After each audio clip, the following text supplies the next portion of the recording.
Well, hello everyone, and welcome to the panel Voices from and About Ukraine, reflecting on the Russian invasion of Ukraine 1 year after.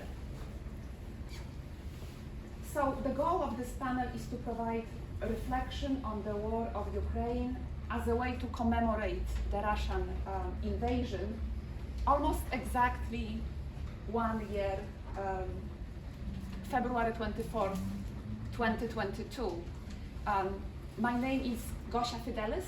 I am Associate Professor in the Department of History. I work on Polish and Eastern European history, and I have the pleasure today to moderate this panel and to welcome our distinguished speakers.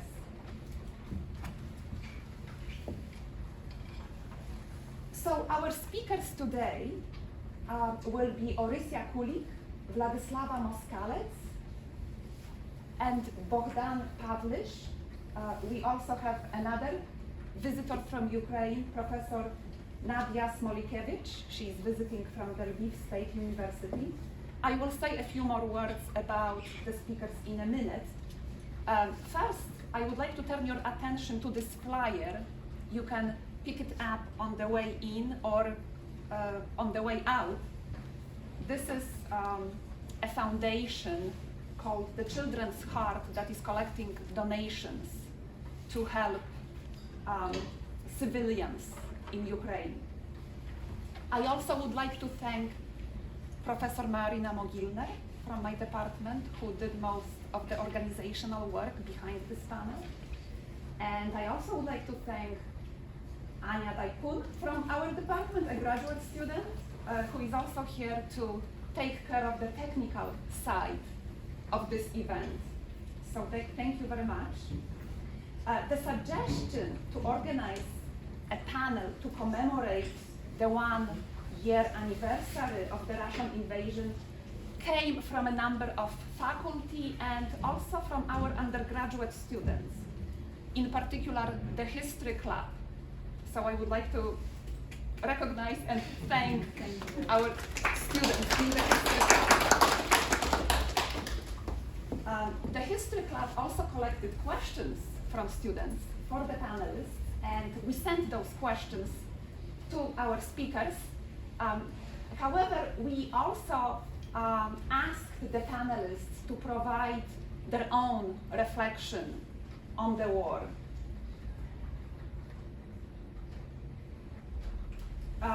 All of our speakers are very close to Ukraine. So most of them are from Ukraine, and Orysia is from a Ukrainian family in the United States.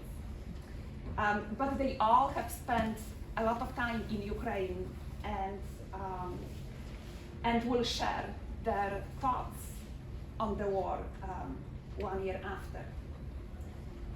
So I will first ask the panelists to speak, and then we will open the floor for questions. So there will be more opportunity to ask questions. Now let me introduce the speakers. So Dr. Orysia Kulick is an assistant professor at the University of Manitoba, where she is cross-appointed between the departments of political studies and German and Slavic studies. She teaches a range of courses on Ukrainian culture and society, Russian and comparative politics, and the politics of memory. She received her PhD from Stanford University in 2017. Her research is on regional elites in post-Stalin Soviet Ukraine, the personal networks that shaped its relations with Moscow. So she's currently working on a book titled How Ukraine Ruled Russia, Regionalism and Party Politics After Stalin. A very interesting title. Prior to coming to Manitoba, she held postdoctoral fellowships at Trinity College Dublin and the University of Toronto. Before she embarked on her doctoral studies at Stanford, she completed a dual master's degree program at the University of Michigan in public policy and Russian, East European and Eurasian studies. And she also worked as a research editor in the investment banking sector in Kyiv.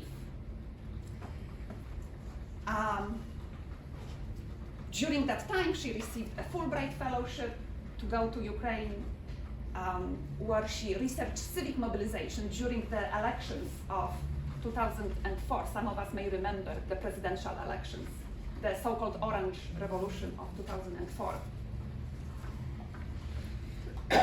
Our second speaker will be Professor Vladislava Moskalets, who comes to us from Lviv. She is currently a visiting professor at UIC, teaching courses in history and in the Polish, Russian, and Lithuanian Studies department. She is associate professor at the Center for Urban History at the Ukrainian Catholic University in Lviv, where she also coordinates the program in Jewish studies. Her research interests include Jewish history in Eastern Europe, history of consumption, women's studies, and Yiddish and linguistic diversity. She has had many awards and fellowships. She was a fellow at the Hebrew University of Jerusalem.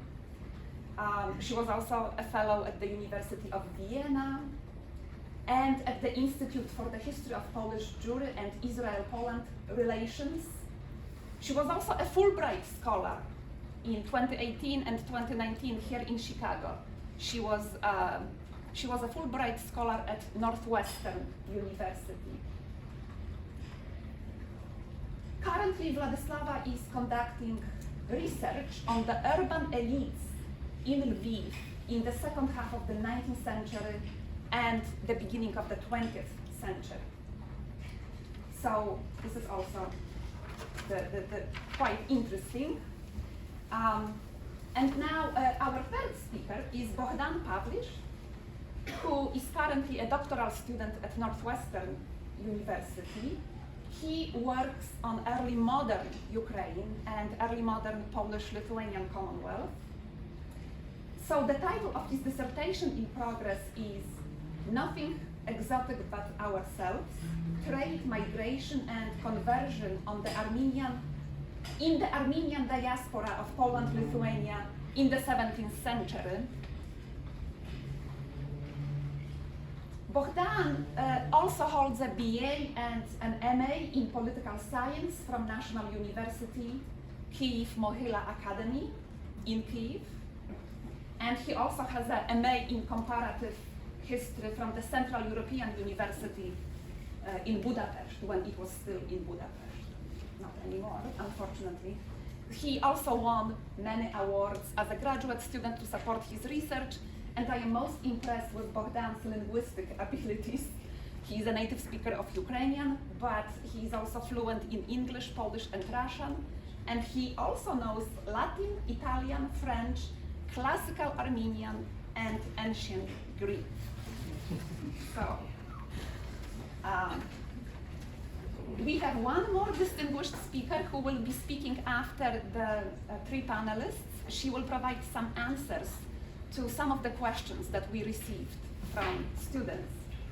And I have the pleasure to introduce Professor Nadia Smolikiewicz, who is agreeing to participate in this panel.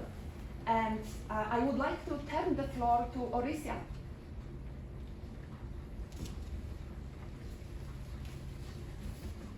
Hello, everyone. Can you hear me?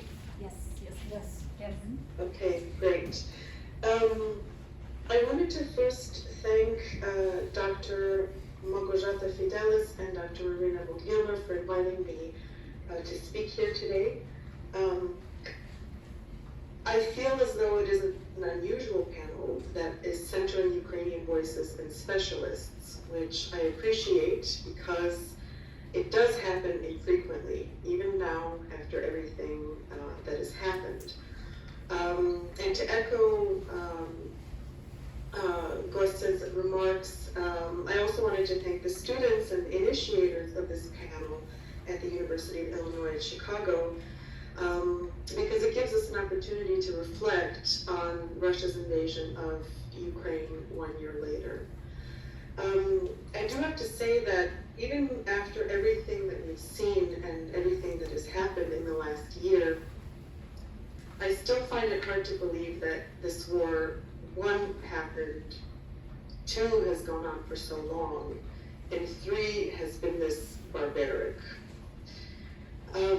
Dr. Fidelis asked me to come here today specifically to address the topic of gender and war, in particular, the various kinds of gender-based violence that we have seen in Ukraine at the hands of Russian military forces and their accomplices, and what that lens means for our understanding of this war almost 1 year later.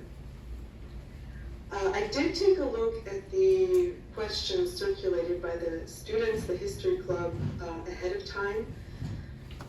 And I wanted to say a few things about framing before discussing in greater detail sexual violence and other war crimes committed by Russian soldiers in Ukraine.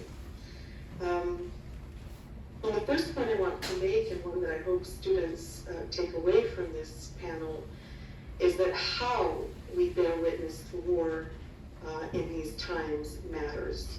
What we examine, what we look at, and from what vantage point, whether we use that information to think critically and ask new questions, re-examine our assumptions, or if we choose to ignore that new information, that new data, in the service of very old and well-worn arguments about how politics in this region works, about how the relationships between these various countries has come to be shaped over time, and what are the primary motors and motivators of history and politics in the region.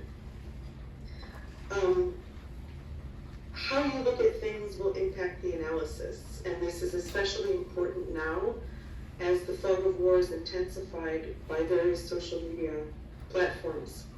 And what we're dealing with now is that we're not only seeing the horrifying consequences of war unfold essentially in real time, giving us very little space to process it, but we are simultaneously being confronted with the dizzying spin of disinformation and misinformation.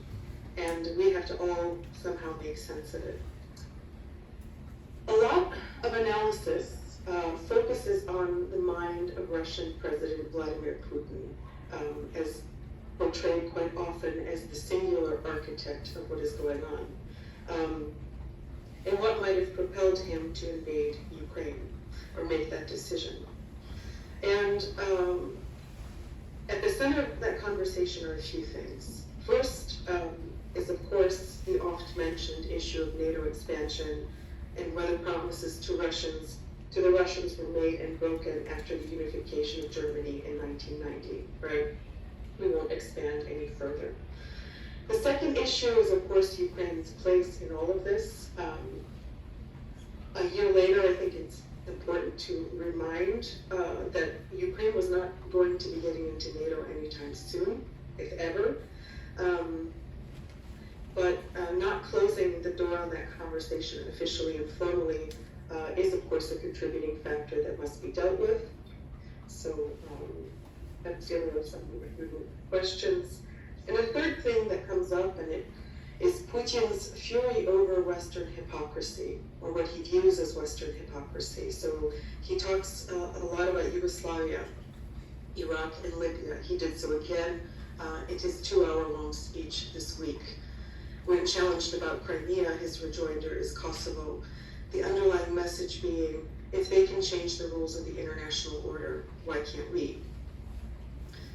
Russian officials have also used repeatedly language similar to that used to justify the US invasion of Iraq in 2003 in order to explain why Russia's invasion of Ukraine is a defensive one for Russia itself. I want to be clear that I don't discount the explanatory importance of these issues. This is a war that has unfolded along a number of different timelines and has various inflection points. But these factors are not enough to explain what's going on. I said this a year ago, and I'm repeating myself today. If we take seriously what Putin has said about geopolitics, we must also take very seriously his comments about Ukraine and Ukrainians and the language he uses to express himself on those issues, and the mission he sent Russian soldiers into Ukraine to accomplish. We must also take seriously what Russian soldiers say to Ukrainians when they encounter them, especially when humiliating them with torture, sexual violence, and other indignities. We must pay particularly close attention to the dehumanizing language used to justify these acts, many of which can and will be categorized at some point as one of 4 crimes against peace. Hopefully this will be over soon and we can move to evaluating the evidence that has been collected by Ukrainian prosecutors. Putin said at the beginning of all of this that he wanted Ukraine to be defanged militarily and for its leadership to declare neutrality, something referred to as the Finlandization of Ukraine. That same Finland applied for NATO membership very shortly after Russia's invasion of Ukraine. So much for this issue of neutrality. Putin also called for something called the denazification of Ukraine, which analysts, I think somewhat naively, interpreted initially as a call for regime change in Kyiv.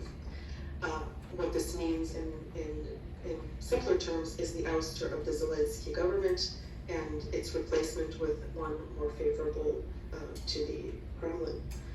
That story, which has been repeated ad nauseum over the last year, I think needs to be re-examined, based not on what we think or surmise were the motivations behind Russia's invasion of Ukraine, but what actually happened, especially in the early stages of the war. So we're now a year later, we're reflecting on what happened in February and March and April, and I think it's important to look at that information with fresh eyes. The story we have been told is that the Russian military had planned to take the Ukrainian capital in 3 days, install a puppet government, hold a parade, and go home. Then, when they faced some logistical challenges, so Plan A fails, swift tactical regime change was not accomplished, then we're told that the Russians turned to Plan B, more familiar forms of waging war, which involves pummeling cities and civilians into submission with relentless and indiscriminate shelling and other crimes, which we have seen them do in Syria and previously before that in Chechnya.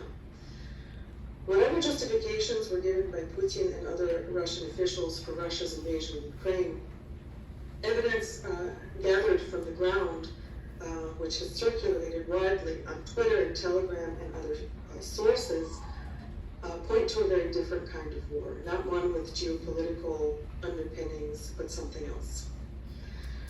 For me, when I read about this in an article, the article for which the reason for which I think I'm here, titled Gender and Violence in Ukraine, Changing How We Bear Witness to War, I wrote in that piece that one of the early conceptual turning points in my understanding of what we are dealing with here was when I read in the first or second week of the war across a number of Ukrainian news sites and social media that Kadyrovtsi, or soldiers of Ramzan Kadyrov, the ruthless leader of the Chechen Republic, were spotted in the northern suburbs of Kyiv. They were spotted in places whose names are by now very familiar to everybody following this war, in particular Bucha, Irpin, and Hostomel. They had settled into courtyards and apartments vacated by civilians fleeing Russian military forces. And what that meant is that paramilitaries loyal to Chechen warlord Ramzan Kadyrov were part of that first wave of assaults on Ukraine from Belarus, when Russians tried and failed to capture the Antonov airport in Hostomel. Had the Russians secured the airport, it would have been an important staging point for a prolonged siege of the capital city of Kyiv. But they failed to hold the airfield. Why is this important? Kadyrov's forces helped the Russian army defeat separatist rebels during the Second Chechen War, lasting a decade from 1999 to 2009. This was a war waged under Putin's leadership. They did this in part by waging a merciless campaign against civilians in Chechnya of terror, torture, rape, gang rapes, and executions. It was during the Second Chechen War in the years 1999 and 2000 that Russian forces used relentless artillery and airstrikes to reduce Grozny, a typical concrete and steel Soviet city of nearly 400,000 people as of the 1989 census, to rubble. That is how Russia's army dealt with defiance then. It continues to do so now in Syria and Ukraine. And as a point of comparison, Grozny was at its largest, slightly less populated than the city of Mariupol, a city of 450,000 people, which fell to the same fate. When I read in early March 2022 that Kadyrov's forces had ensconced themselves in courtyards and apartment blocks in Irpin, my heart sank. I understood then what kind of war Russians would wage against Ukraine, and was stunned quite literally into silence. As part of my doctoral training at Stanford, I took a course with Catherine Jolliffe about East European women in war. And for my research paper, I read the testimonies of women who had survived the Chechen wars. The violence described therein has been with me ever since. As a result, I went into a state of mourning. Almost immediately, I mourned the women, girls, children, and men who would suffer at the hands of Kadyrovцы and the Russian soldiers and mercenaries fighting alongside them. I dreaded for weeks hearing of the brutality they would collectively inflict, particularly on women and girls, but not only. I dreaded the moment when those crimes would be uncovered.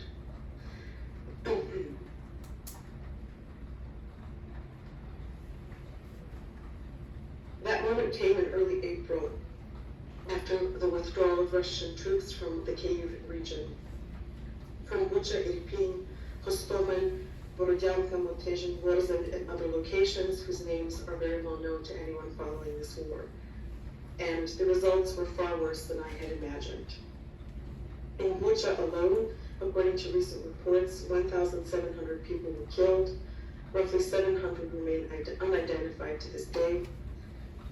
The mayor of Motezhin, Olga Sukhenko, was shot along with her husband and son and dumped in a shallow grave, as was happened in Chechnya, with local officials being targeted, local officials resisting Russian forces.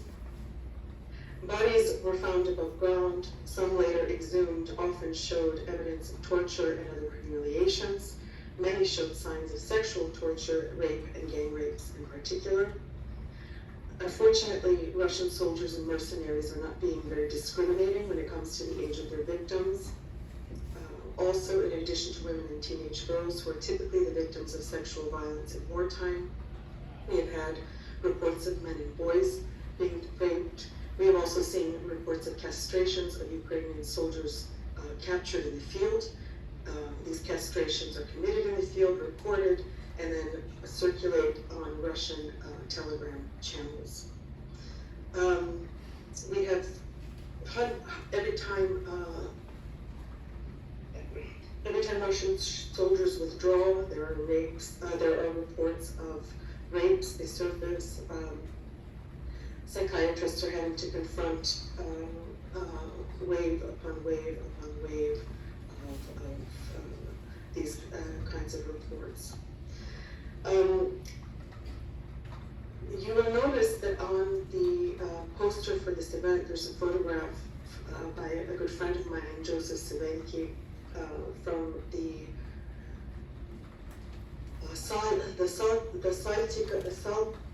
from a neighborhood in Kharkiv, where you see an apartment block reduced to rubble.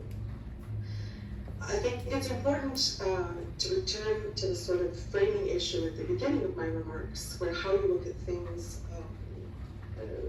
it impacts the framing and understanding of what's happening.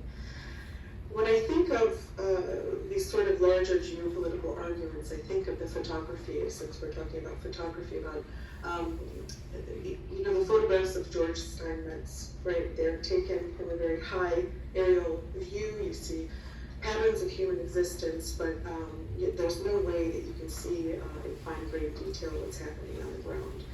And we have this contrast of this photograph by Joseph Savenki, where you see on the ground what is happening in Ukraine daily as a consequence of this war.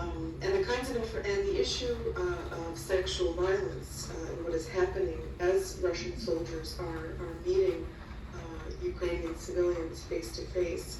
These are the kinds of details that I think are showing us a lot about the underlying motivations of this war. And what we know is a fraction, is just a fraction. It's the tip of the iceberg.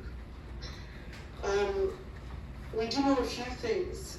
However, enough information has been gathered to suggest that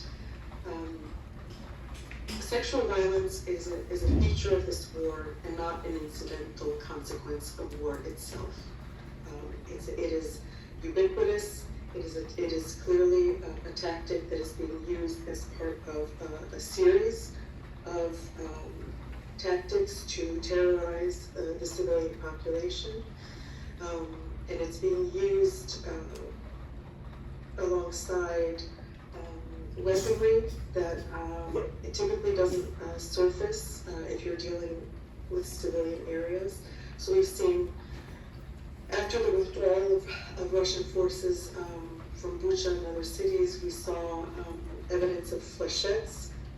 These are tiny arrows that are typically used in jungles or other kinds of the United States, for instance, used this weaponry in Vietnam.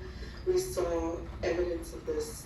They're packed into a shell and they scatter, and they're designed to maximally injure, right?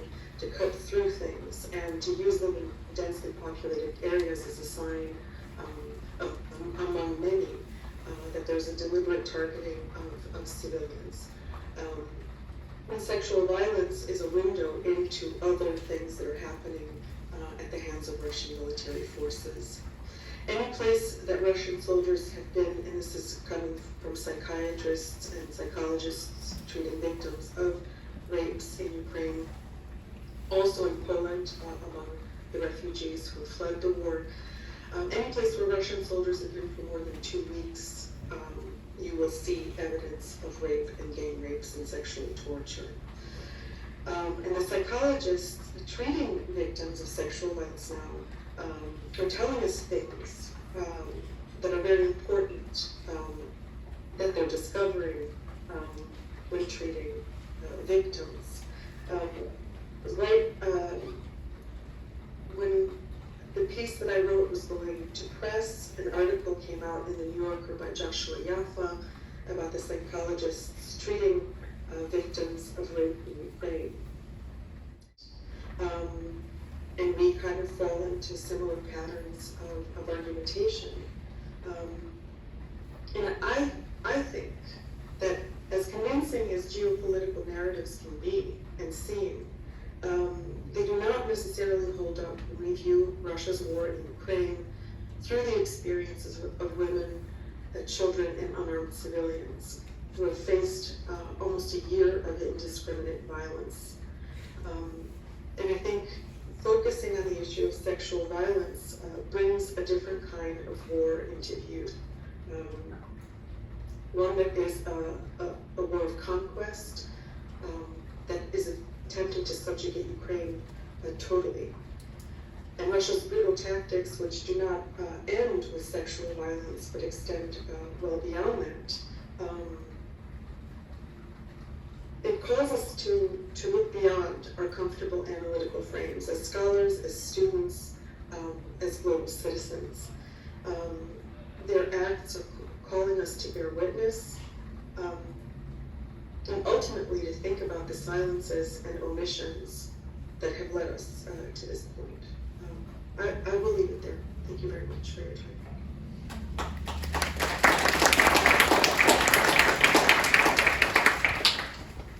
About the question of adaptation and how human being can adapt to everything and how we just allowed war to be part of our life.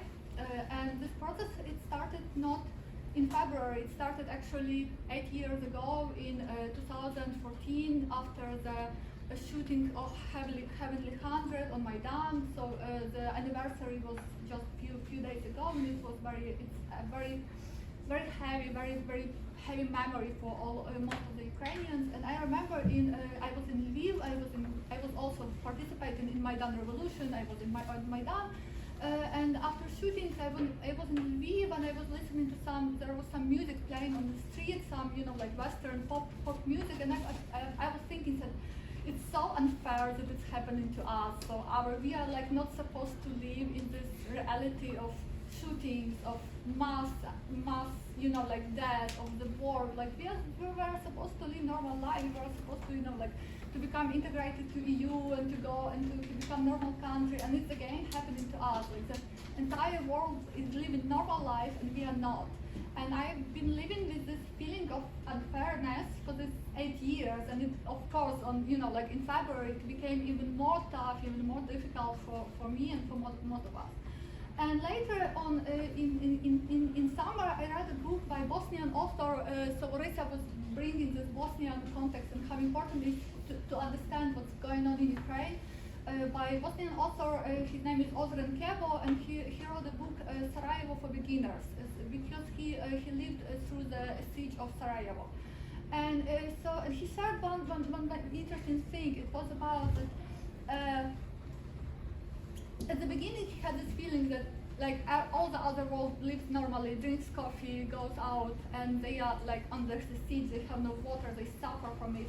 And it is so difficult. And then he understood that perhaps it's not. Perhaps the only reality that is real is the reality of Sarajevo, reality of siege. And I understood that while I was in Lviv, while I was in Ukraine, this reality of war, it became the only real life for me. It was the only thing that mattered. A common experience, I would explain, the common experience that many Ukrainians shared, that we could not, after February, we stopped reading books for entertainment. We stopped watching Netflix movies for entertainment because nothing was interesting for us anymore. It's just like you cannot focus on it because it's not interesting. And the only thing that is interesting is about, like watching news, reading war memoirs, reading, discussing war with members of your family. And that's how we understood that we are completely in that reality, and we cannot go back to normal life. We will probably never will be back to normal life. But that reality, that adaptation, it's not always something very gloomy, always something terrible. And so I will show you some pictures from my university and how my university dealt with it as an institution.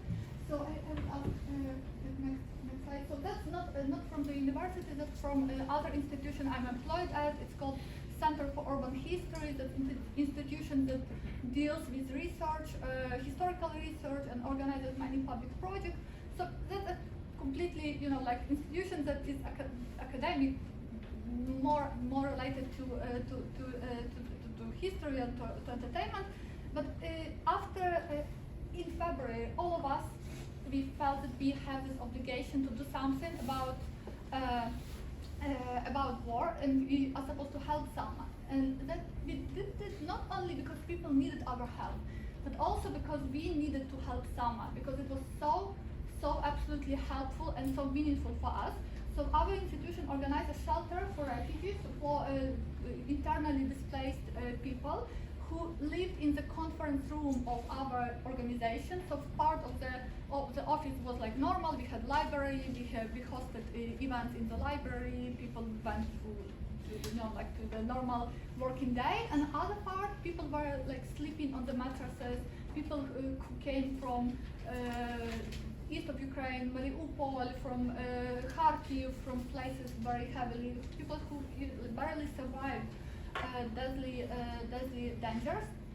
And this living together, so and I remember when I came back in summer, I remember when I was going, you had this life so close to each other. So on the one hand you have this office, and on the other hand you see how the refugees are putting laundry, putting their clothing in the middle of conference room.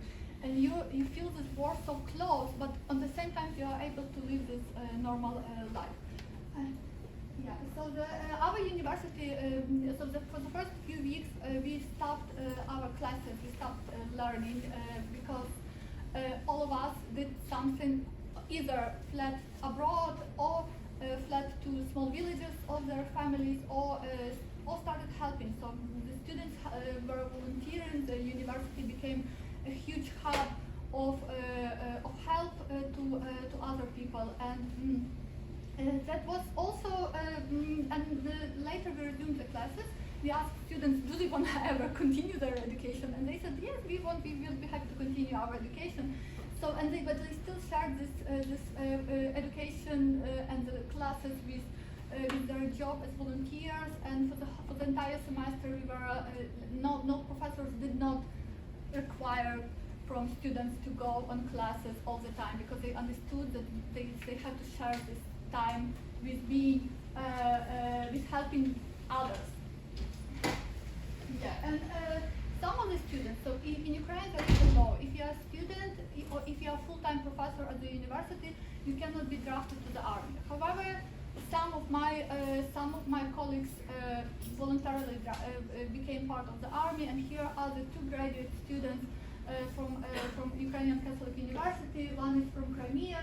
He is on the left, and the inscription above his wall says that history is not a science. He's a historian. He's a very smart guy. He had previous experience participated in the war on Donbass, and he immediately abandoned all the classes and everything, because he said there was this nice quotation of him that now we need to make history. We cannot write history. We just like he was not able to write history. He needed to make it. And the other student, graduate student, Mykola Hayavoy, he didn't have any experience. We were together in one research project. So on the evening of February 24th, I received a message from him that, sorry, I will not participate. I will not go to the archive anymore because I'm going to the army. And I said, like, I was shocked because he didn't have any experience. He didn't know how to hold a gun. And now he's like in these very dangerous places. He learned everything in few months, and he's like a soldier.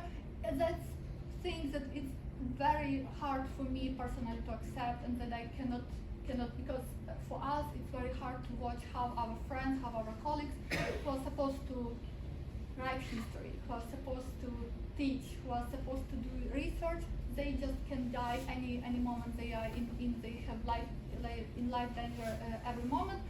And why I feel it's so challenging for us, because we don't want them to go, but we need that someone has to be there, someone has to be in the army, someone has to be in the front line. And that's a big, I guess, moment of internal conflict for many people, for men especially in Ukraine, because if you are not in the army, if you're not helping anyone, you always feeling this guilt that you are supposed to be there. Many people say, I always say to my friends from academia that, oh, your skills are so valuable, you're not supposed to go to the army, you're supposed to be in academia. But everyone's skills is valuable, and everyone can be nice, good, friendly person and lovely person, but still someone has to be there in the trenches. So, and here are some people in the trenches. So one of them is they are one of them is Alexander Shirshin. This picture became very famous because what he's reading is a book by Timothy Snyder in English, so we see his line, and Timothy Snyder retweeted it, and it became viral, and everyone was so he's fine, he's there in the front line. He was doing MBA at my university, and the girl, her name is Alina Mikhailova. She is currently enrolled as a student, but she took a break, and she is a paramedic also in very dangerous areas. We have many more. I cannot show many pictures because some of this information of who is in the army and where is the person is secret. But this became also the reality of our universities. If people are in the army, we send them help. And they are also, like, we have always this division between military and civilians, but now this division somehow blurred because so many people who are civilians who were like living normal life became soldiers, and I have like a list in my notes. I know 20 people that are currently in the army. Most of them are historians, because most of the people I know in my life are historians, and they are there, and none of they are in debt. So here we have many losses at our community. One is from the closest loss that happened to us. It's a former MA student of history. His name is Taras Haiduk. He was a historian. He was a scholar. He was writing a book about Carpathian Ukraine in the interwar period. But he joined the army after even before the full-scale war, and he died on the 11 days of war. It became a huge loss. It became a very, very, very difficult to endure for all of us. And he's I guess one more person from his year is also in the army now. So we are also very very worried about him. We have these losses. We have our university establishes scholarships in the name of people who died in the front line. So that's a way how to deal with this trauma and what we do. And yeah, so from the good things that our university encountered, that was a president visit to Ukrainian Catholic University that happened in January. And many memes appeared along with the visit. I'm not going to share the memes, but at some point we understood that also we as the community, we as a university are part of it. And I know that in Europe many people ask, so why are you so active? Why you have to help in the army? Like, the state is supposed to help the army. The state is supposed to send the guns and so on. But in Ukraine, what we also understood during this year, that we want to participate. We want to make our contribution as big as possible, because what we understood that being a citizen is so important, and being a citizen is also the so important part of living, and not only writing books, not only doing your job, but also helping contributing as much as we can. Yeah, and the last thing I wanted to share is a very short video, less than a minute, from Instagram stories from my students who are just sharing their life and what they do at the university. I hope it's gonna open it.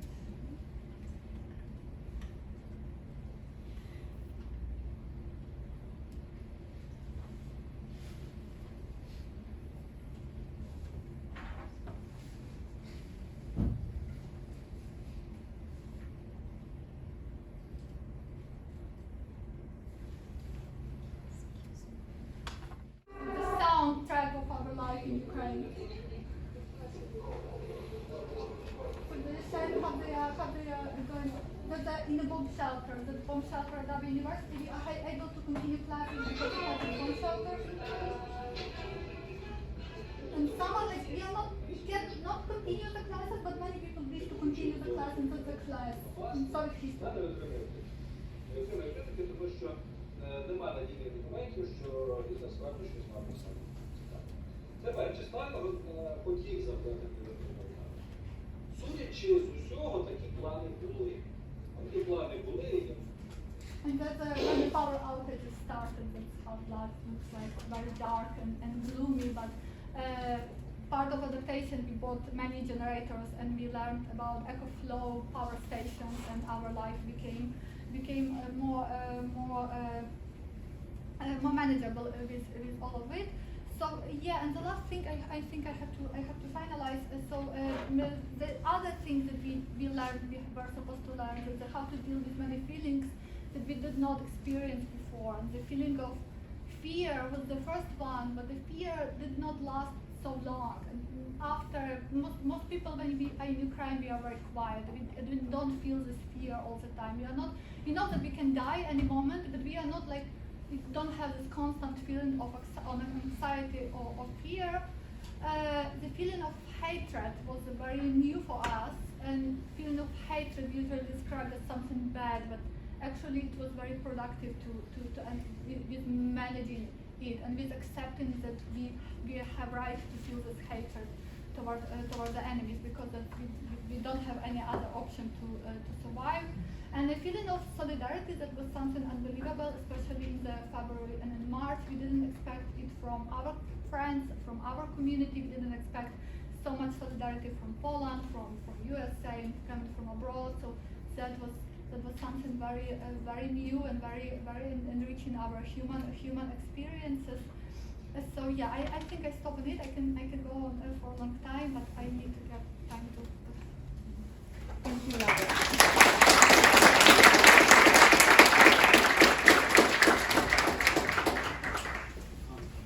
We're going to disrupt a little bit because my students are there. Yes, we understand. Thank you for coming. Okay, so now I will turn the floor to Bogdan. Thank you so much. I would like first to thank all the organizers for inviting me. I wasn't sure if I was a good match for this panel because I don't do research. I don't do research on the war, and I haven't been in Ukraine since the war started. So this is a kind of a shameful thing to admit, honestly. But I didn't go back to Ukraine since the war started. I was abroad. I was in Armenia on a research trip, and then I was abroad most of the time. So I don't have the experience that Laura described and that I hear constantly from my friends, because I have my family and most of my friends are still in Ukraine. So I hear a lot from them about the situation on the ground. I follow the news constantly, but this is inevitably a perspective of an outsider who has some who has a lot of attachments to the community. But so it's a very difficult kind of situation for me, morally, first of all. So my reflections today, so I wasn't sure what I can bring today to the table, and I wanted to kind of to sort things out for myself and kind of to take a step back from the situation as it is usually presented in the news and in the stories from Ukraine, and kind of to think and reflect on this 1 year of Ukrainian resistance from like an amateur philosophical perspective, and to think about how this war, and especially the Ukrainian resistance, how it helps us understand the moment in which we live and in which we live, and history as a continuous process in which we live, but also history which some of us who are historians, which we always confront when we write history. So first I would like to kind of admit that this year I finally started understanding Walter Benjamin's philosophy of history. I always treated it with a lot of skepticism and kind of, mostly skepticism towards this messianic idea of history and all this stuff. But this year it was probably the first time when I really could relate to what he is writing about. And one of the most memorable images of this philosophy is this image of the angel of history that is inspired by Paul Klee's painting, that the angel that is turned by his face is turned toward the past. He never can look into the future, and he is constantly fixed on what is going on before him. And what is going on is this, like a total catastrophe, where we historians and maybe some rationalists, we are trying to build chains of events to explain this. This angel sees only a wreckage upon wreckage, this total catastrophe, and this is exactly the feeling that I had at the beginning of the war in February and in March, but also like throughout this whole year, because this is a constant feeling that kind of still with me, although I try to fight it, to fight back. So I think many people, especially those who are abroad, who are witnessing this from a distance, but are also engaged, are sympathizing, they might have felt the same feeling. What is interesting that this image is not central. It's not the idea that Benjamin is trying to argue. He is actually arguing against this this notion of history, this kind of perception of history as inevitable catastrophe. And I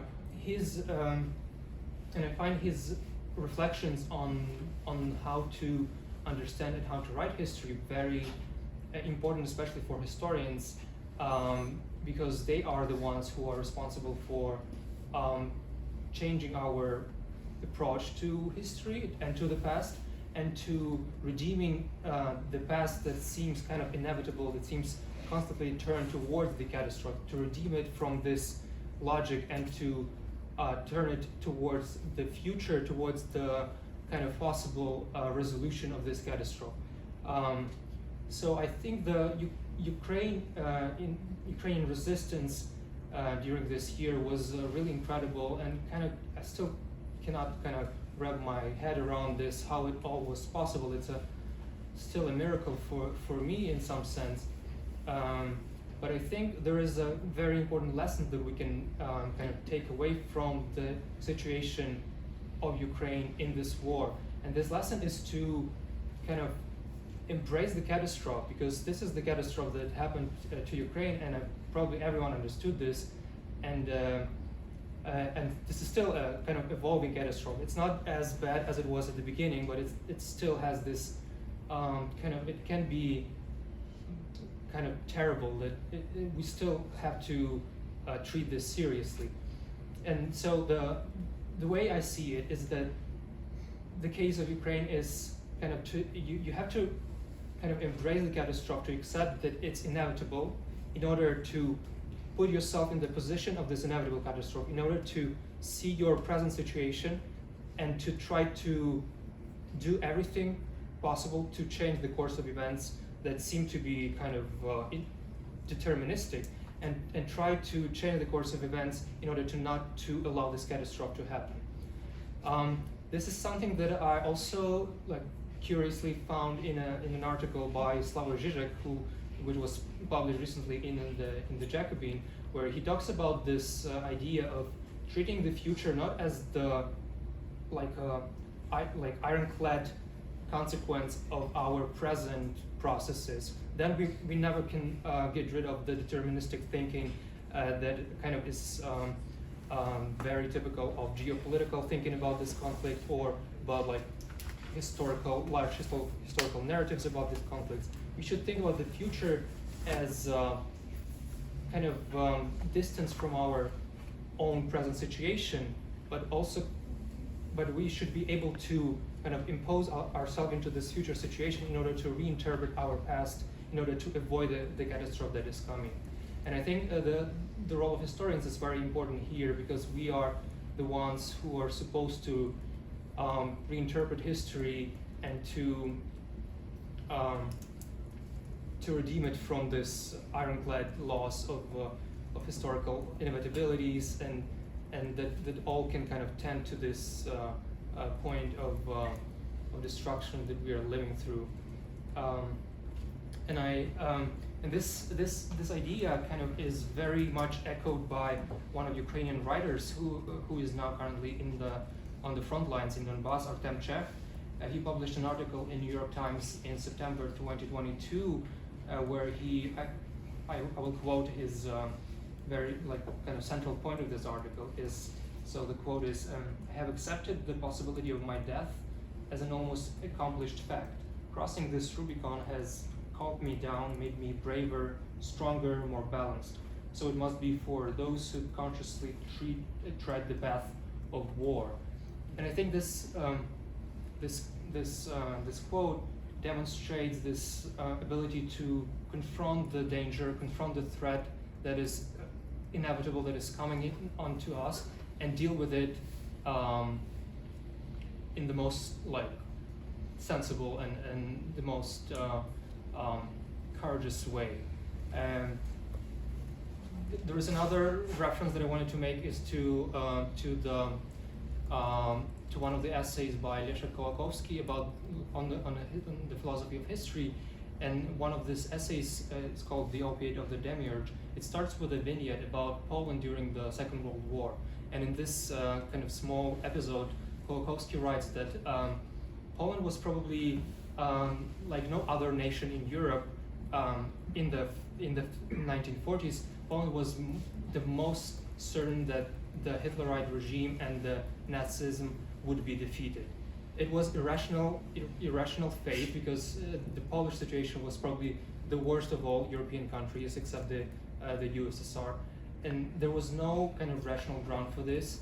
But this was the persistent feeling in the society that this terrible thing that happened, this occupation, this catastrophe cannot last much longer, because this is so bad that it can resolve somehow, and we should confront it, and we should deal with it.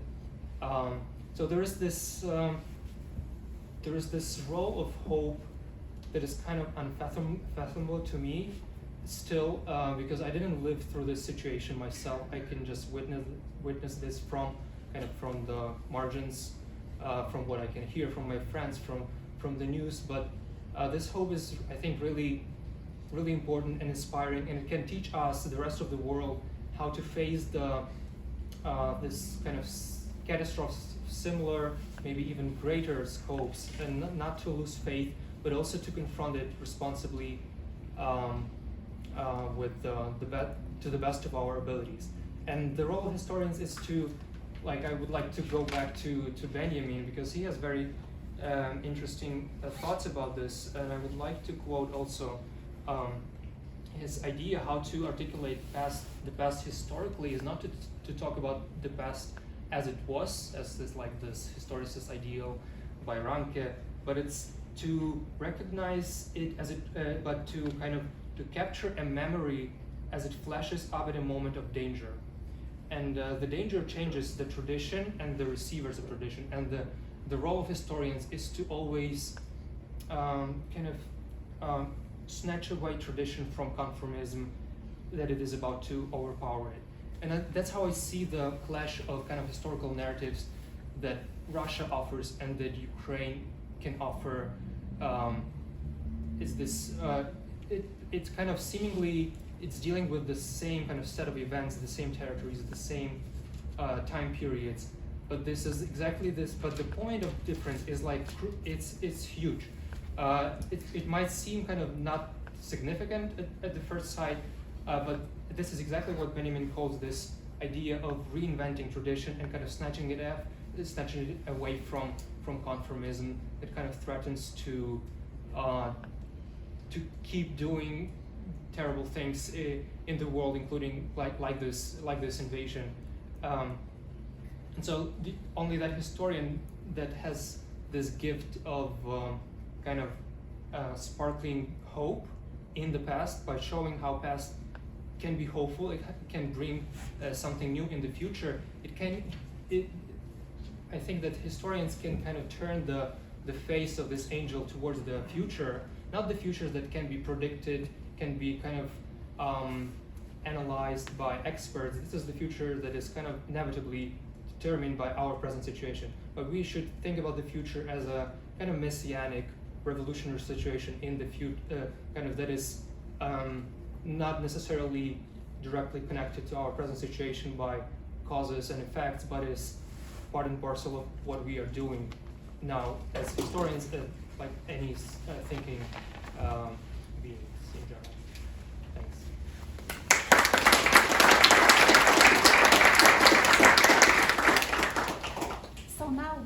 open the floor for questions, we will hear from Nadia, who has more direct responses to some of the questions that the panelists received.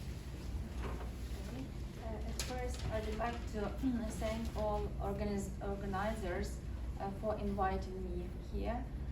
Yes, I'm a teacher because I have classes with Ukrainian students at night, and also I'm working at Ukrainian Self-Reliance Association in Ukrainian village, and I have the opportunity to help Ukrainians who fled the war and arrived in Chicago under the program Uniting for Ukraine. And at first I would like to express my appreciations and thank American people, the USA, its president and government for such huge help, for such immense support for Ukraine and Ukrainians. So now I would like to answer some questions. So Olga Garmaty, Associate Professor of Lviv National Polytechnic University, she is a journalist, and we have prepared some answers to the students' questions. So let me read them, if you don't mind. So question number 1. How and why did Putin use history as a weapon to justify his invasion? So our answer is, the Russian President Putin distorts the past, distorts the history, providing false historical facts to justify the war against Ukraine. Putin is full of untruthful ideas about history. He claims that modern Ukraine was entirely created by Russia, or that is Bolshevik or communist Russia. But Ukraine has been existing since the 10th century, as we can read about baptism of 988 of Kiev Rus. That was the name of today's Ukraine. So then Russia didn't even exist at the time. Year before, we can say that in 2021, Putin published an essay titled on the historical unity of Russians and Ukrainians, where he discusses Kiev Rus. Putin wrote falsely and wrote that Russians and Ukrainians are one people, a single whole, but it isn't true. Putin's claims are a complete fabrication intended to grant historical legitimacy to the unreasonable and unfair war against Ukraine. Therefore, Putin uses all sorts of historical disinformation to justify the war for the Russian people and for the whole world. So next question number 2. What role, in our opinion, do historians play in the final resolution of this conflict? The Russian war against Ukraine is accompanied by the powerful disinformation campaign from the very beginning, not only in Russian but also in Ukrainian society. It is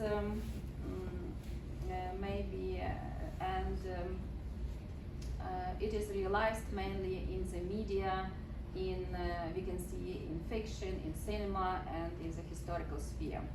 The role of historical scholars should be not to provide a wide audience with accurate, should be to provide with the audience with accurate information about Ukraine, its history, its relation with other countries and with Russia. Another important role of historians is to help the public to become scientifically literate and to help people consume high quality information, which is basis for combating misunderstanding and disinformation. Russian society doesn't have access, so we can say, to truly historical information. People mainly consume the information they receive from Russian media and which their government provides. we justify the war against Ukraine. This is one of the reasons why the majority of Russians, according to polls, support military aggression against Ukraine. So next, the third question: what is the role of Russia in the Ukrainian crisis? Is it trying to end or be a mediators or intensify the crisis? So we can say that Russia is not trying to end or mediate, it is just only trying to escalate its aggression against Ukraine. The Russian Federation started a war by attacking the independent sovereign state of Ukraine, has been carried out military operation against Ukraine for 9 years since 2014. Brutally killed thousands of Ukrainian citizens, both military and civilians, including children. Takes prisoners of war, tortures, and abuses Ukrainian captives. Commits atrocities on the temporarily occupied territories. Fires rockets and education and medical facilities. Critically energetic infrastructure, leaving millions of Ukrainians without heating, electricity, communication, water, and necessary medical help. And also Russian Federation violates all international norms, laws, and agreements. So we can say that Russia is an aggressor country, and we must call things by their names. We must call Russia's invasions of Ukraine a war, not a crisis, not a conflict or a military operation. What is the next? Question number 4. Should Ukraine become a member of the Commons Union under the leadership of Russia? So it's a strange question, but I should answer no. Ukraine shouldn't become a member of the Customs Union under the leadership of Russia. Ukraine must completely break away from the orbit of Russian influence and from all organizations whose member is the aggressor state. Moreover, Ukraine calls on other states to exclude Russia from various intergovernmental structures and organizations and not to cooperate with it at all. The key directions of Ukraine's development is a European integration course and the strengthening of cooperation with the United States in various directions.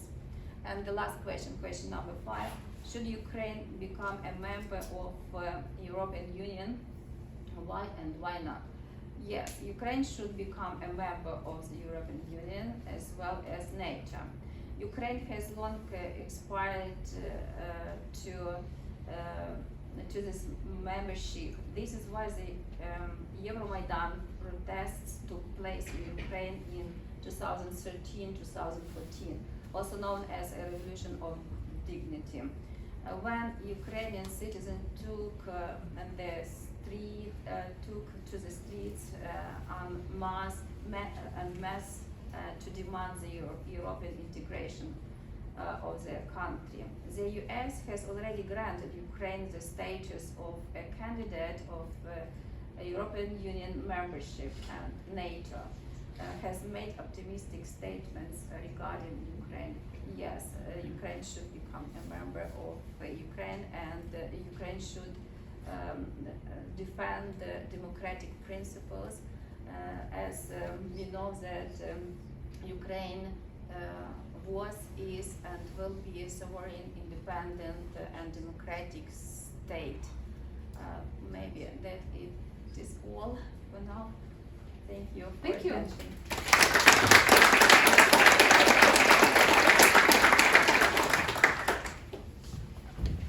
Thank you so much for your presentation. So now I can collect questions from the lodge.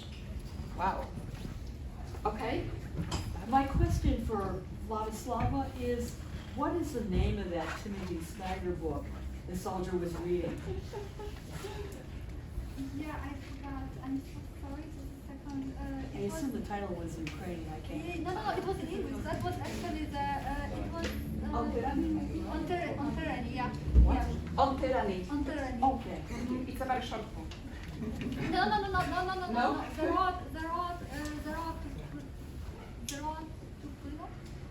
The road to freedom. The Road to Freedom. The road to freedom.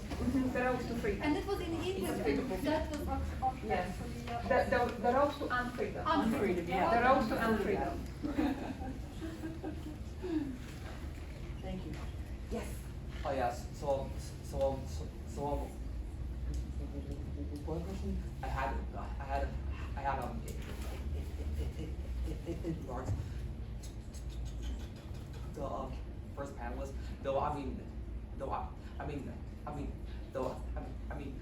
I guess it kind of be a question for the whole panel, but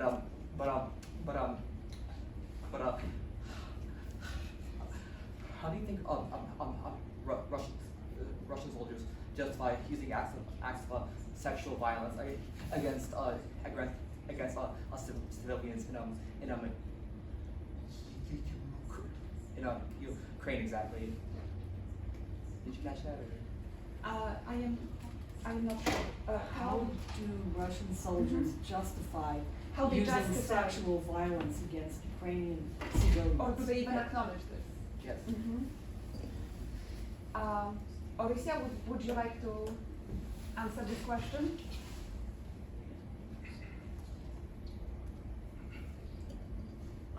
Justify is an interesting verb. I'm trying to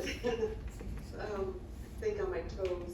I guess. I think I would answer this a couple of ways, and I didn't have time to get into all of this in my presentation, but the language used, I don't know if you remember, before the war, before the invasion, Putin is talking about Ukraine's obligations under the Minsk Accords. And he says he's not speaking directly to Zelensky, but he says, нравится, не нравится, терпи моя красавица, like, you're just going to have to deal with it. And the translation is,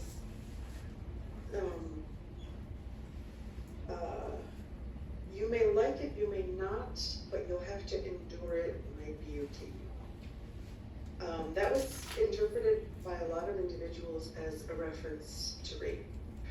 And this is how one head of state is communicating to his counterpart in Ukraine. And if that's the messaging from the top, using very gendered language and rape metaphors and gendered vulgarisms to explain Ukraine's relationship vis-a-vis Russia, it trickles all the way down, right? And I think we're seeing all of this highly charged, dehumanizing language being used by Russian soldiers when they're committing acts of sexual violence, referring to Ukrainian women as Nazi whores, for instance. We're here to do X, Y, and Z. We're here to liberate you. You are unwilling, etc. I also think it's systemic. I think it's there's a couple of layers to the problem. It's a tactic that is not unfamiliar to the Russian military and also its Soviet predecessor. And I think it operates at that level where it's sort of a well-worn tactic, but I think this combination of dehumanizing language, which we've seen in other theaters of war, has a really powerful effect. And I think it's providing a lot of justification. When you dehumanize an other, it makes a lot of things possible, particularly when you have this clash of worlds, right? The Ukraine that exists, and then the Ukraine that is imagined in the Russian Federation. So I think, I don't know if that answers your question fully, but that's what I'll leave it there.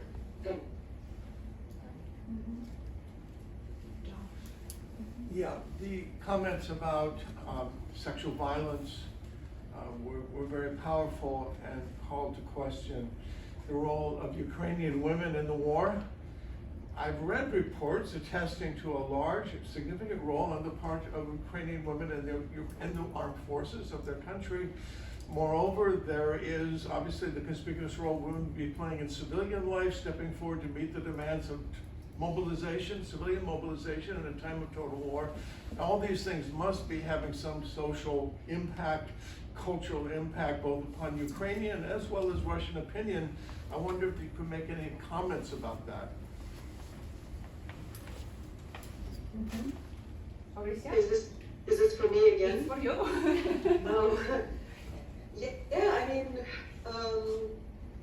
I think, Lada talked a lot about this sort of mobilization from below, and a large part of that is Ukrainian women who are, I think, the last time I checked, were 20% of the Ukrainian armed forces. I think with mobilizations, the percentage has been adjusted, but you have women serving in a lot of capacities on the front lines, and Ukraine is battling with this issue with the patriarchy, I think, more effectively than Russians, and I think that we're seeing that on the battlefield in the various ways in which Ukrainian women are contributing to the fight. I do think that it was a struggle to be permitted into the armed forces. If you hear accounts of women who have been trying to join since 2014, they'll tell you about the struggles that they faced in being permitted to serve in combat roles. But that is changing, and we've seen that changing, and I think it's had a substantial impact. I'm just supporting what you said. I don't know if you wanted any other information, but yes, it has had an impact, and I think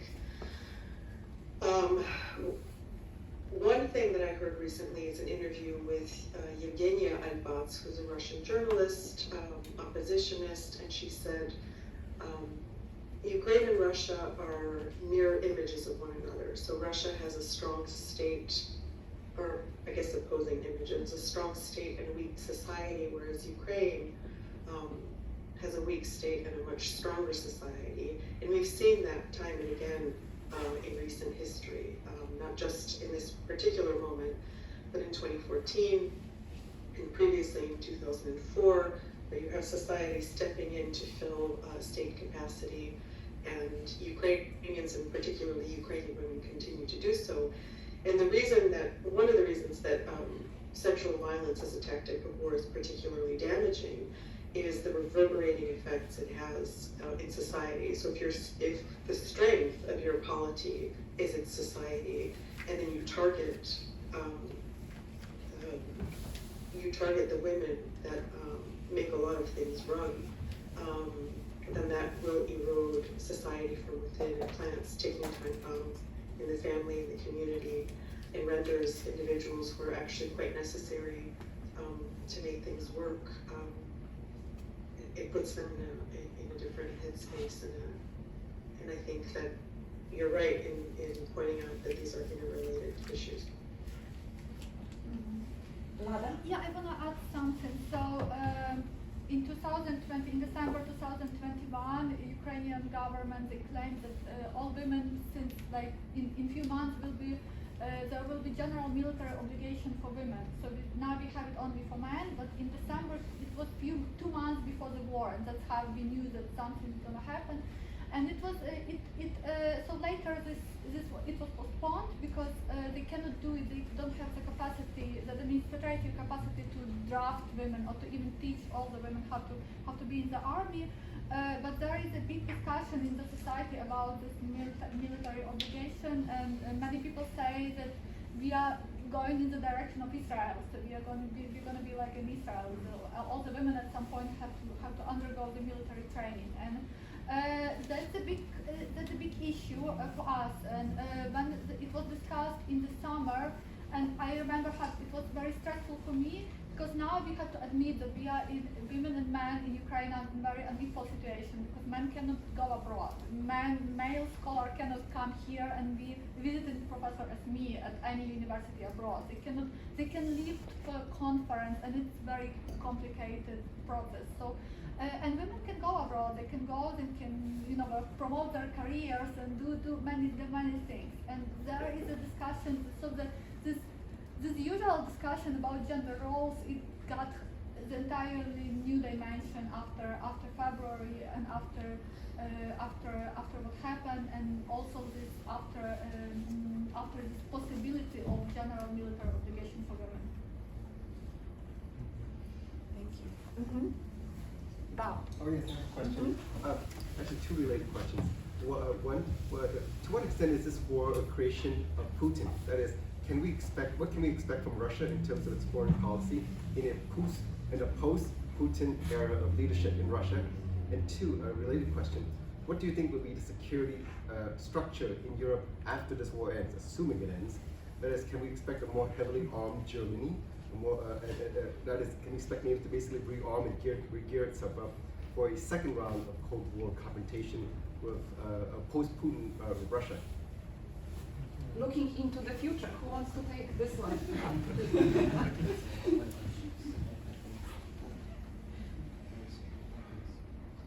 I have some thoughts on the first part of the question. I couldn't hear very well, but my understanding was the question is how much of this is Putin's war and how much of it is Russia's war, and how can we sort of disentangle some of that. Did I understand that correctly? Yes. Yes. Yes. Well, I think the war has entered a new phase, right? I mean, if you've been following the news,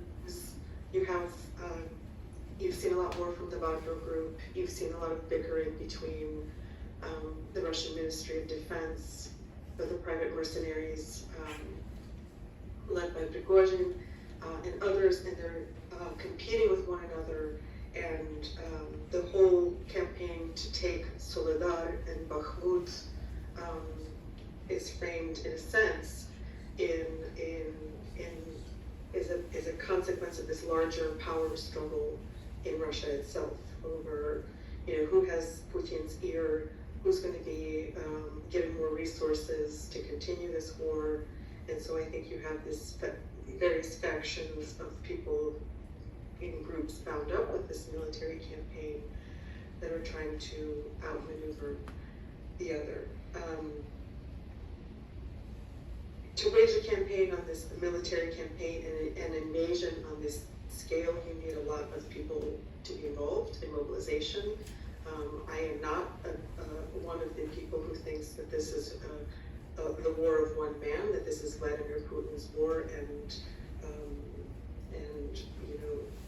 Russian society and the Russian state is somehow involved against its will. I think this is a war that has a lot of wells of support. And also resistance, and we have to acknowledge that there are opposition forces in Russia, but there are a lot of various forces invested in having this continue.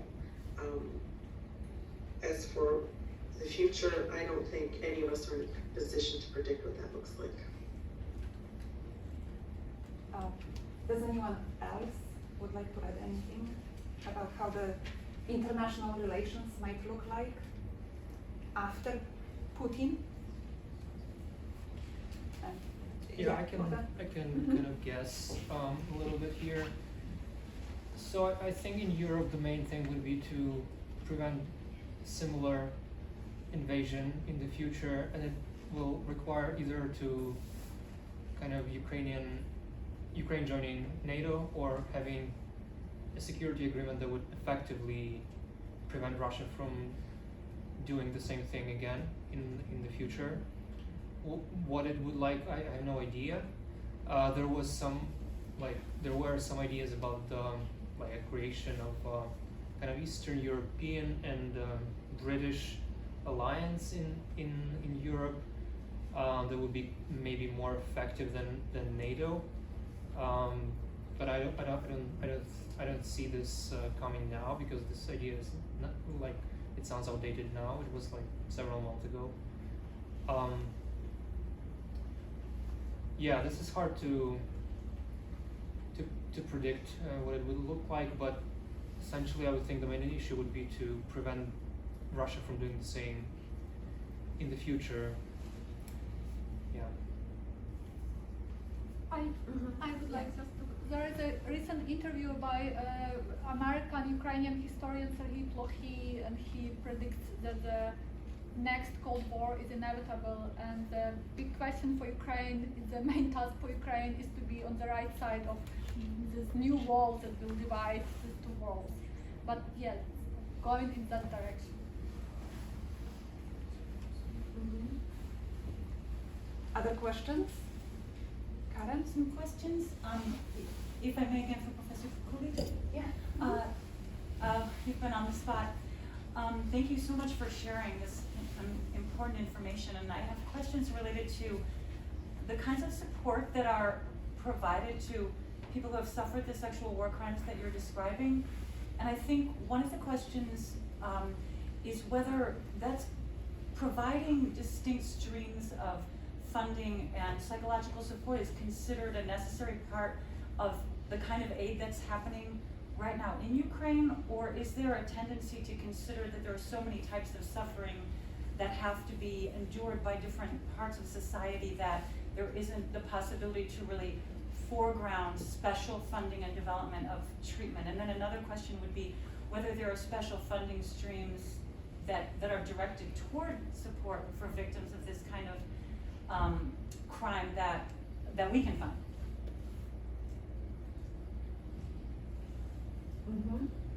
Thank you. Great questions. They come up.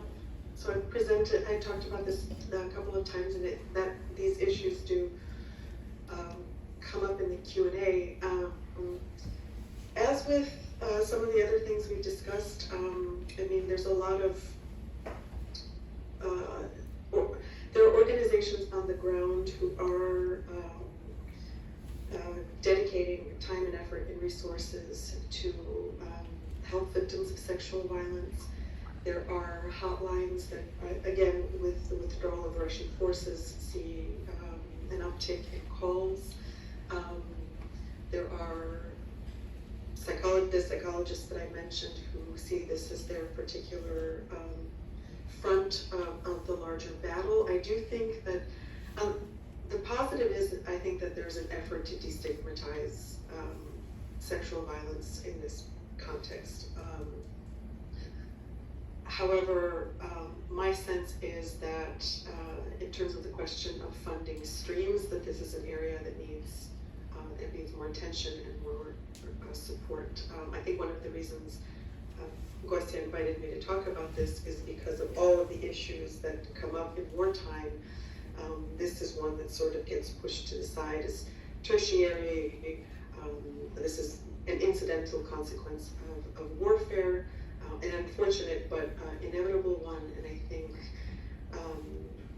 bringing greater attention to it, identifying organizations, and there are organizations also in Poland. Gostya, I don't remember their names offhand. You sent me the names of Yes, I sent you some links. Names there of are those organizations that specifically help women in Poland. I can send you those links. Yes, I mean, I think the last time I checked, 9 million Ukrainian refugees traveled through Poland on their way. 1.5 million are still there, and I think, I mean, there are complicating issues in Poland given its legislation about abortions and those kinds of things, related issues. And that complicates decisions for women if they're trying to leave. So it's not a very good answer to your question, but I think in general it needs more support, and there are organizations that you can direct donations to if that is something that you're interested in doing. And I can provide that to Gostya later, and she can circulate that to you. But there are organizations on both sides of the Ukrainian border who are addressing this. Yeah, I mean, in general, the issue of women and sexual violence is not really part of the mainstream news. So bringing more attention, more publicity to this issue is really necessary, something that we need to do. And the media need to do. Yes, Yeah. another question. Another question in regards to the another question in regards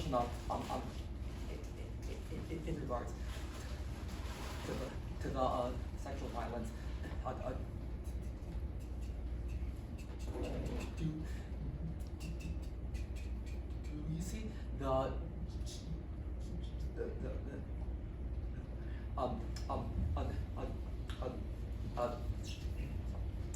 sorry, do you see the, do you think that the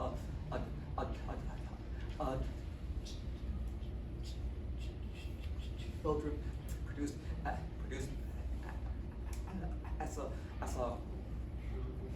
result of this sexual violence could cause of future tensions in a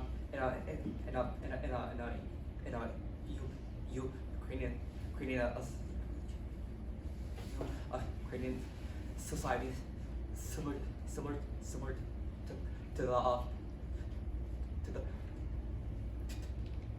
to the issues seen in Bosnian society, or and the likes. Sorry about my start, by the way. It's pretty painful, but I hope you understood that. So the question is comparing to Bosnia, right, and the impact that the sexual violence made on international law. How do you see this, what is happening in Ukraine, maybe having influence on redefining not only perceptions, but the legal frameworks, either in Ukraine or on the international level? Well, yeah, I mean, that's one of the big questions, right? We have this legal precedent both from the Bosnian case and the Rwandan case, where we saw rape being used as a tool of ethnic cleansing, and very clearly so. There was intent and instrumentation of this very intimate violence, and in order to render in order to attack the population's reproductive capacity, and that's something that comes in these cases in Ukraine, which is it's being communicated time and again that we want to harm you to the extent that you either cannot or will not want to reproduce. And I think, I'm not sure how to answer this question because we have language for this. We have legal frameworks for this. These legal frameworks are, I don't remember the precise years when the tribunals took place, but this precedent has been around for quite some time. And we still collectively, I come up against a lot of resistance when discussing sexual violence in this particular modality. If sexual violence is being used as a tool of ethnic cleansing, then we have the crimes against peace, which go all the way back to the Second World War. We are dealing with Raphael Lemkin's terminology. I hope that this war in Ukraine brings our attention more forcefully to these issues, because we are not addressing them, and this is not, it's a bit frustrating to be feeling like we are continuously circling around legal precedent that already has ample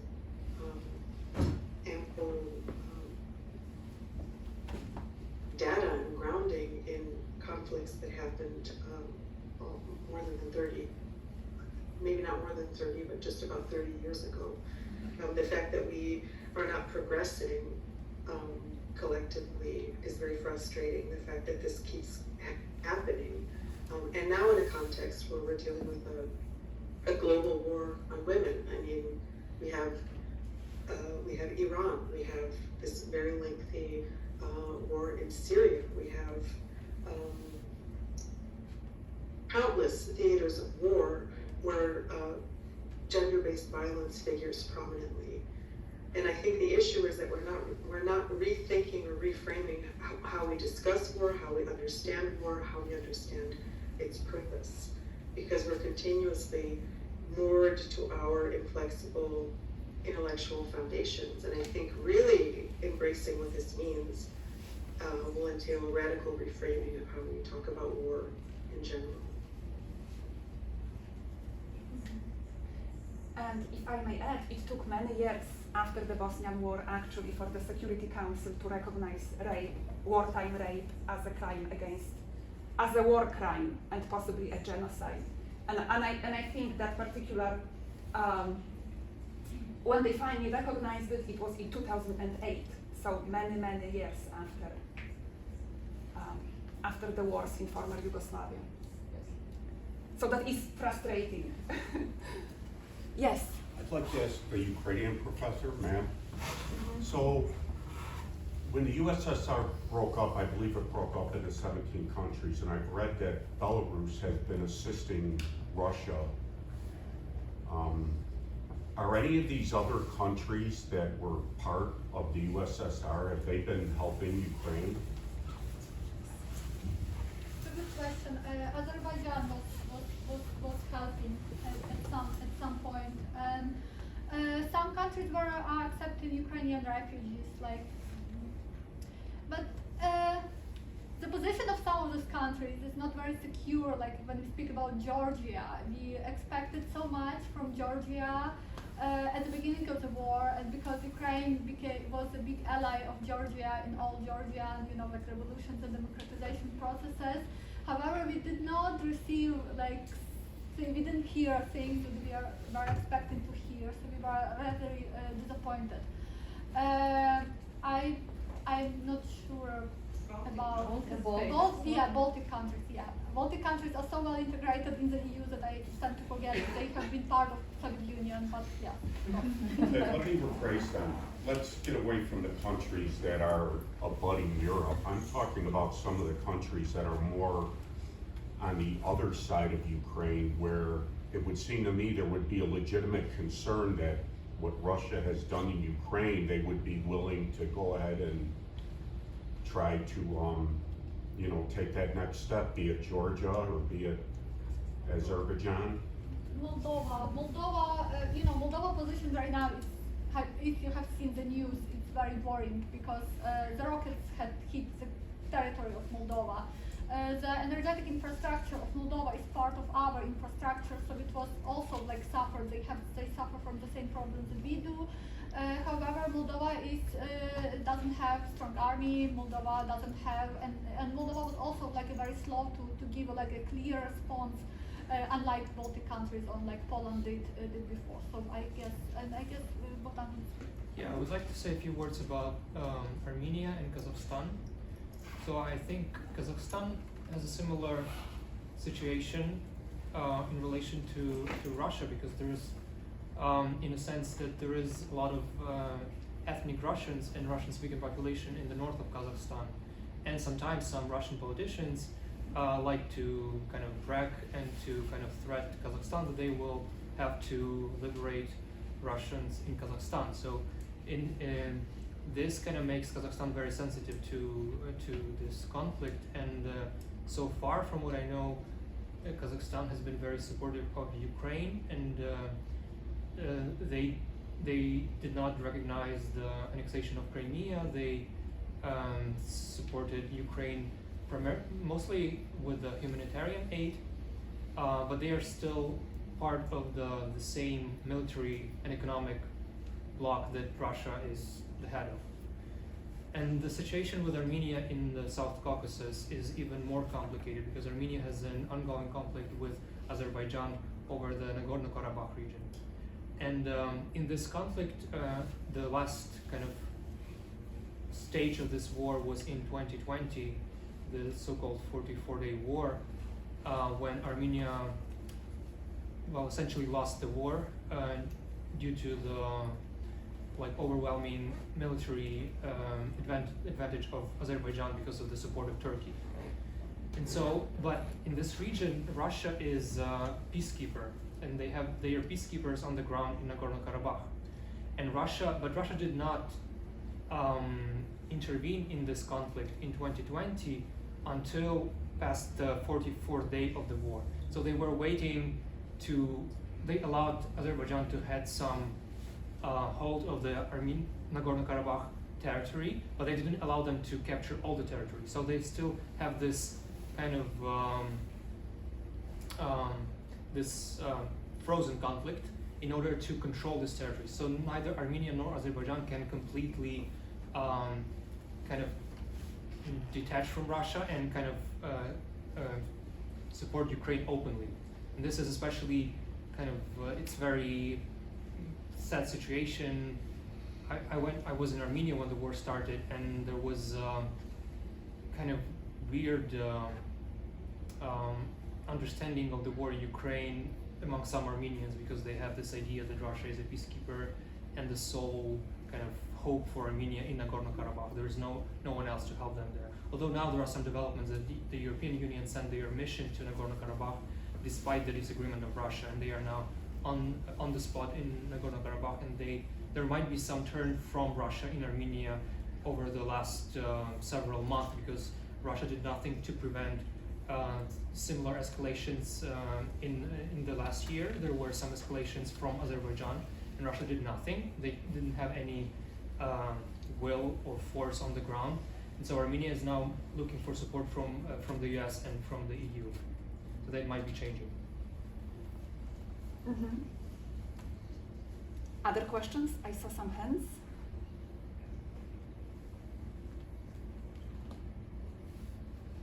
No?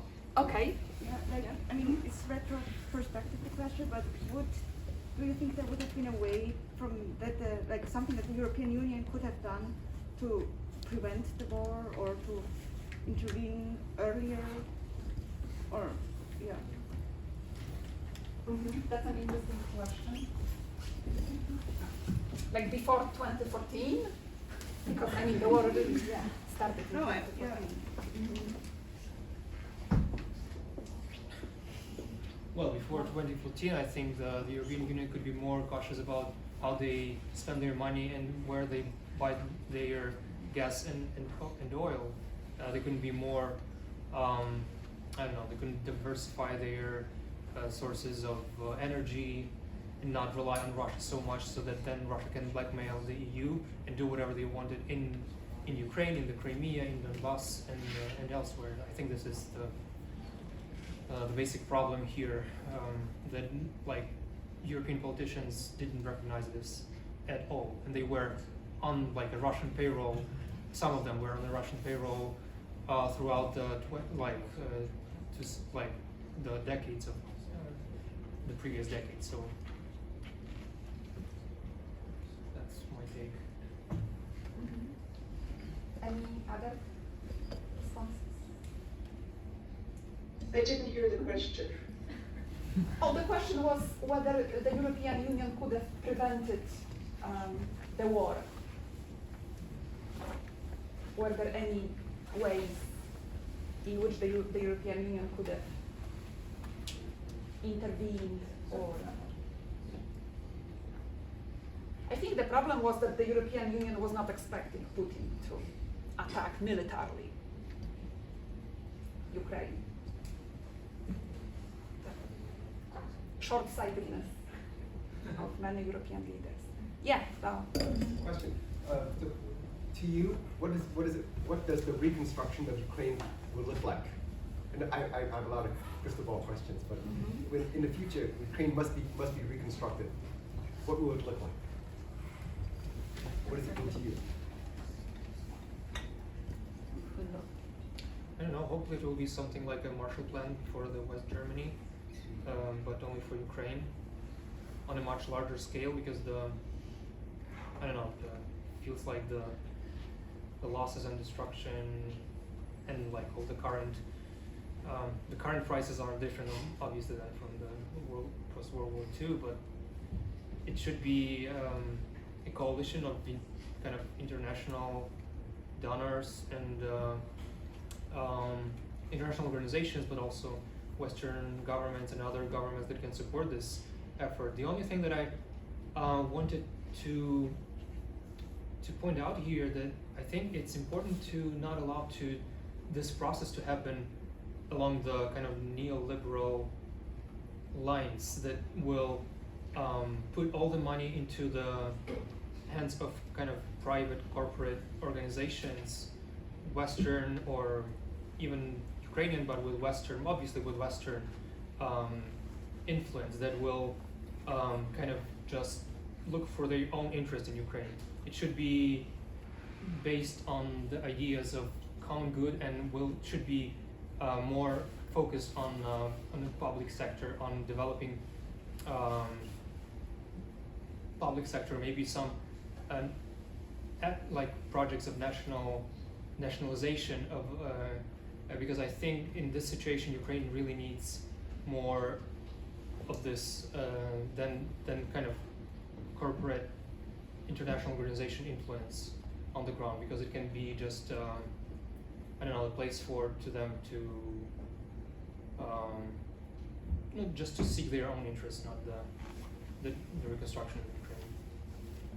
I can add on it. So I was amazed that the discussions about reconstruction of Ukraine, especially about rebuilding of the damaged cities, for example Kharkiv, they started in March, like at the moment of when bombs were falling on the cities, and like my institution, Center for Urban History in Lviv, they hosted few of such discussions and plans, and they also many people expressed worries about what Bogdan said, that we don't want other cities to turn, we want other cities to change and to look differently, but also not to become a new new capitalist centers for we don't want this to happen. So there are discussions, there are conferences on it, and if you I don't know, if you Google, or I can look up and send you some links, because it's very interesting, and many we also bring up many historical examples, for example from Holland, which was heavily damaged in the Second World War, and what they did to the cities and what mistakes they did during the process of reconstruction. So that's very hot and very interesting issue. Mm-hmm. We have time for one last question. We have two, so I'll take two, but would like to. Gosia? Yes. I just wanted to say that briefly for this last question, I mean, the corruption that's going to be associated with reconstruction, it can be a very tempting thing. And we've already seen Ukraine's president talk about having companies like JP Morgan Chase and others bankrolling Ukraine's reconstruction. That conversation is already kind of veering into this unhealthy direction that Bogdan was pointing out. So I think this is also another area that needs to have additional illumination, because those processes are already underway, despite the efforts of the Center for Urban History and other conversations where they're trying to do a different model. There's a lot of pressure to go in a different direction. Interesting. Okay, I'm going to take the last three questions, and then I will ask the panelists to respond. I just want to comment. I've been thinking about rebuilding Ukraine for almost this whole year, because it's in a field that I'd like to contribute to professionally, and I sent emails to various parties when I see something on TV about this, and I've gotten my ideas are somewhat out of the box, but I've gotten no answers, and I have a fear that it's going to be totally dominated by the big shots and little people, little nobodies like me, even though I've paid a lot of academic attention to this. we're just gonna be shut out unless we get a leg in somehow. Yes. Someone here on this side? No? Oh, okay. Go ahead. I just wanted to say thanks to the panelists for coming, for the answering our history club questions as well. Thank you for the panelists as well for being around our age as well as trying to understand, contextualize some of these things that's going on. Thank you for the panelists who has been at the university. It gives an idea of what the daily life has been since this past year. And also for our panelists talking to us about the sexual crimes that have been happening. I had a question about that, mostly because you guys talk about the men and women who are being raped and gang raped over in these territories. And it was just, I know that Russia has a very homophobic nature, just the society, or at least what has been presented to us. So the fact that they have been doing it to both men and women kind of just shows me that they're really trying to destroy all will or reason to go on, because these are acts that are extremely devastating to the human nature and human mind. That you're right, it can stop us from trying to build on or trying to repopulate or trying to move forward from events like these. So I just want to thank you guys for your thoughts, your opinions, and everything you shared with us today. Thank you. So I will give, if it's the last chance to respond or speak before we are concluding the panel. I just want to thank the organizers for this opportunity to think about the war and this heroic Ukrainian resistance with you and in public. It was very kind of helpful for me, first of all, but hopefully for you too. Yeah, thank you for this opportunity. I'm happy to be here, and I'm here, you know, like I'm almost every day at the university, come to my classes if you want. You can ask me questions. Not is teaching history of Ukraine, guys. You can just come in and sit in for classes, and this is really unique opportunity for us all. So, thank you.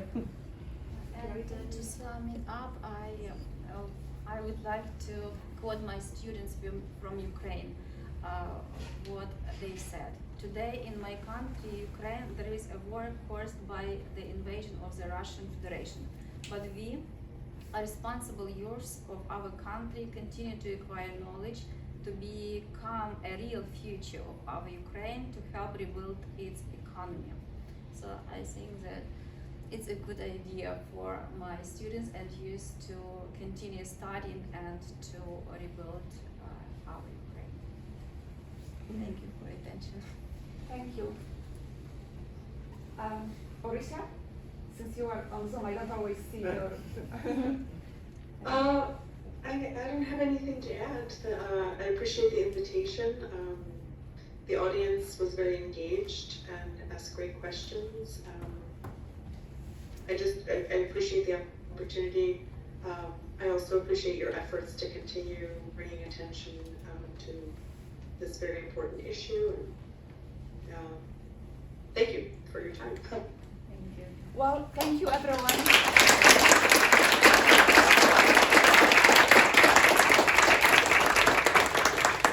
And we hope to continue those conversations in other contexts. Thank you. And before I turn, anyone can donate, feel free to.